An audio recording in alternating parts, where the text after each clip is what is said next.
Now निपुण Bharat scheme was in newspapers. Cover कर लेते हैं निपुण भारत स्कीम, बहुत इंपॉर्टेंट है एलिमेंट्री एजुकेशन के लिए। पूरा नाम क्या है? National initiative for proficiency in reading with understanding and numeracy. तो ये है निपुण का पूरा नाम, इंपॉर्टेंट है, डिटेल से चीज़ें समझने वाले हैं। एलिमेंट्री एजुकेशन से रिलेटेड अब तक क्या क्या इंपॉर्टेंट इनिशिएटिव गवर्नमेंट ने लिया है वो सब चीज़ें कवर करेंगे, साथ ही साथ कॉन्स्टिट्यूशनल प्रोविजन क्या रिलेटेड है एजुकेशन से, वो सब चीज़ें हम लोग इस वीडियो में कवर करने वाले हैं। तो चलिए शुरू करते हैं। अगर आपको हिस्ट्री एंड कल्चर क्लासेस देखनी है अनअकैडमी पर तो अभिषेक श्रीवास्तव सर की क्लासेस देख सकते हैं। डिस्क्रिप्शन में सारी जानकारी आपको मिल जाएगी। साथ ही साथ TT100 करके कूपन कोड है, आप यूज़ कर सकते हैं ताकि मैक्सिमम डिस्काउंट अवेल हो सके अनअकैडमी के कोर्सेज पे। ओके, न्यूज़पेपर्स में क्यों था? न्यूज़पेपर्स में इसलिए था क्योंकि अभी कुछ दिन पहले ही निपुण भारत स्कीम को लॉन्च किया गया।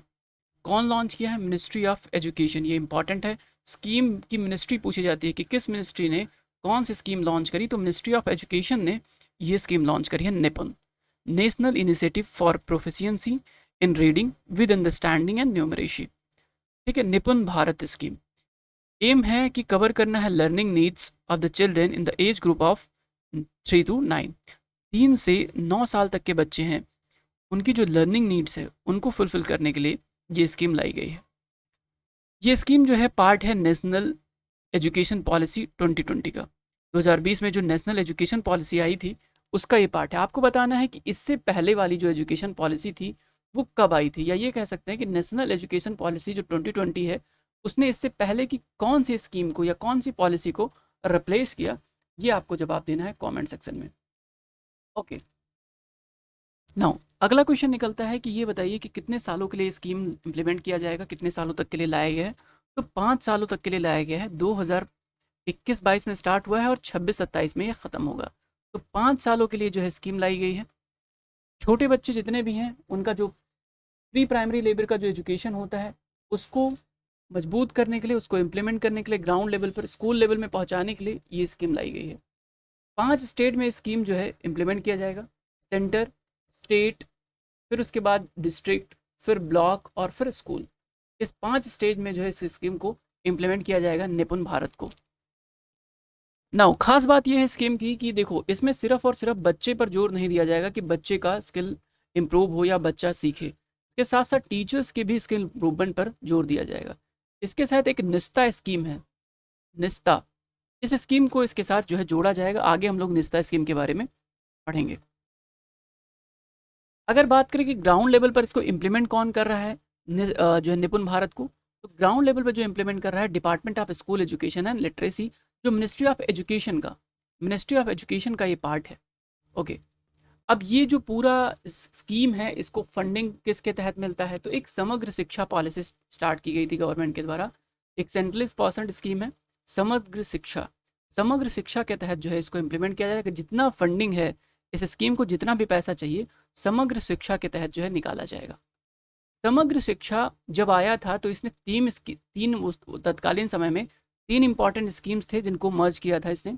एक था सर्व शिक्षा अभियान, दूसरा था राष्ट्रीय माध्यमिक शिक्षा अभियान और तीसरा था टीचर एजुकेशन यानी TE स्कीम थी। ये 3 स्कीम था, इसको मर्ज करके बनाया गया था समग्र शिक्षा। समग्र शिक्षा, ओके, समग्र शिक्षा प्रोग्राम। तो आपको बताना है कि समग्र शिक्षा प्रोग्राम किस साल आया था, ईयर आपको बताना है कौन से साल जो है समग्र शिक्षा आया था प्रोग्राम। तो कुल मिला के बात समझ ली हमने, समग्र शिक्षा निपुण भारत को इम्प्लीमेंट कर रहा है। यानी फंडिंग के मामले में इम्प्लीमेंटिंग बॉडी कौन है? Department of education, school and education literacy है, जो कि मिनिस्ट्री ऑफ एजुकेशन के अंतर्गत आती है। ओके, अब बात कर लेते हैं निष्ठा स्कीम की, जिसके तहत ट्रेनिंग प्रोवाइड की जाएगी टीचर्स को। निष्ठा, improving quality of school education through integrated teacher training. Teacher training के लिए जो है ये निष्ठा स्कीम लाई गई थी। 25 लाख टीचर्स को इसके तहत जो है ट्रेन किया जाएगा इस स्कीम के तहत। ओके, एक इम्पॉर्टेंट फाउंडेशन है foundation literacy and numeracy, FLN, ये इसको इम्प्लीमेंट कर रही है। तो स्पेशल पैकेज किसको दिया जाएगा इसके तहत? निष्ठा स्कीम को इम्प्लीमेंट करने के लिए स्पेशल पैकेज दिया जाएगा FLN को, फाउंडेशनल लिटरेसी एंड न्यूमरेसी को। ओके, यही 25 लाख टीचर्स को ट्रेन करेंगे निष्ठा स्कीम के तहत। तो ये बहुत इंपॉर्टेंट है। निष्ठा, निपुण, समग्र शिक्षा, ये सारे एक सीक्वेंस में मिल गए हैं, तो इनको आप लिख के रख लो ताकि कहीं भी एजुकेशन से रिलेटेड कोई भी या प्राइमरी लेवल पे एजुकेशन से रिलेटेड कोई एस्से आए या क्वेश्चन आए तो आप उसको लिख सको। बाकी अब बात कर लेते हैं कॉन्स्टिट्यूशनल प्रोविजन की। कॉन्स्टिट्यूशनल प्रोविजन क्या क्या है एजुकेशन से रिलेटेड इंडिया में। तो आपको पता है कि पार्ट 4 संविधान का जो पार्ट 4 है वो डील करता है एजुकेशन से रिलेटेड डीपीएसपी का। इसमें दो आर्टिकल इंपॉर्टेंट है, एक आर्टिकल 45 है और आर्टिकल 39F है। ये दो डीपीएसपी के आर्टिकल हैं जो प्रोविजन प्रोवाइड करते हैं कि स्टेट फंडिंग करेगा एजुकेशन के लिए, इक्विटेबल एंड एक्सेसिबल एजुकेशन हो, इसके लिए स्टेट क्या देगा, पैसा देगा, फंडिंग करेगा। ठीक है। उसके साथ साथ 42nd कॉन्स्टिट्यूशन अमेंडमेंट के में क्या किया गया, एजुकेशन को स्टेट लिस्ट से उठा के कंकरेंट लिस्ट में डाल दिया गया, यानी कि स्टेट और सेंटर दोनों अब कानून बना सकते हैं एजुकेशन से रिलेटेड। नाउ एक क्वेश्चन और पूछा जाता है कि first time education policy India में कब आई थी। तो फर्स्ट टाइम जो पॉलिसी आई थी वो आई थी 1968 में, उसके बाद 86 में आई, उसके बाद 2020 में। तो ये चीज़ें ऐसे ऐसे आगे बढ़ती चली गई। राइट टू एजुकेशन को फंडामेंटल राइट कब बनाया गया, एक क्वेश्चन ये भी पूछा जाता है कि राइट टू एजुकेशन को फंडामेंटल राइट कब बनाया गया और किस आर्टिकल में ये इंप्लीमेंट किया जाए। तो राइट टू एजुकेशन को फंडामेंटल राइट बनाया गया 86 अमेंडमेंट के द्वारा 2002 में। कौन सा आर्टिकल है जो राइट टू एजुकेशन से डील करता है, आर्टिकल 21 का ए। आर्टिकल 21A जो है वो डील करता है राइट टू एजुकेशन से। जब 2002 में ये राइट टू एजुकेशन लाया गया 86 कॉन्स्टिट्यूशनल अमेंडमेंट के द्वारा, तो उस टाइम कोई पॉलिसी नहीं थी इंडिया के पास कि इम्प्लीमेंट कैसे किया जाए। देखो कानून तभी ग्राउंड लेवल पर इम्प्लीमेंट होगा जब उस कोई आर्टिकल, मान लो सपोज करो कि डीपीएस में बहुत सारे आर्टिकल हैं, अब उसको इम्प्लीमेंट करना है तो आपको कानून बनाना पड़ेगा। तो एजुकेशन से रिलेटेड कोई कानून नहीं था उस टाइम। तो कानून इम्प्लीमेंट करने के लिए हमने 2009 में एक इम्पॉर्टेंट एक्ट आया जिसका नाम है right to education act.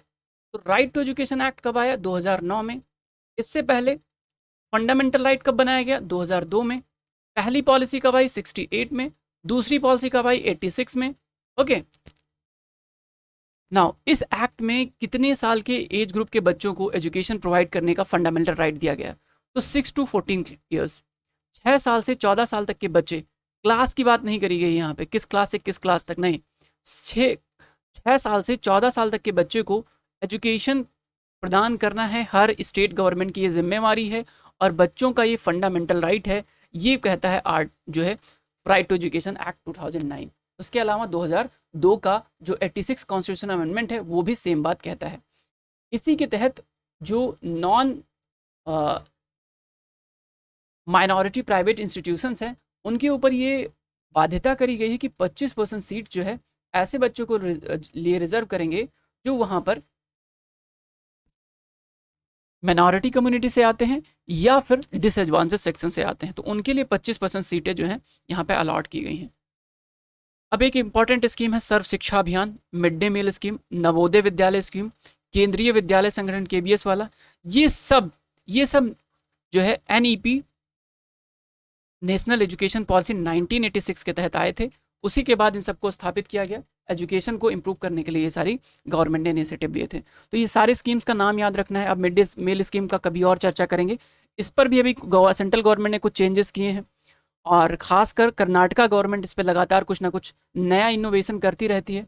Mid day मील के साथ नाश्ता भी प्रोवाइड करेंगे, ऐसा कुछ कॉन्सेप्ट किया है कर्नाटका गवर्नमेंट ने। उस पर भी हम लोग कभी और किसी और वीडियो में चर्चा करेंगे। नाउ ये एक नंबर है जिस पर आप लोग कनेक्ट कर सकते हैं। उसके अलावा टेलीग्राम ग्रुप है, यहाँ पे आप ज्वाइन कर सकते हैं ताकि PDF वगैरह जो भी है वो आपको यहाँ से मिल सके। मिलते हैं नेक्स्ट वीडियो में। Thank you so much for watching.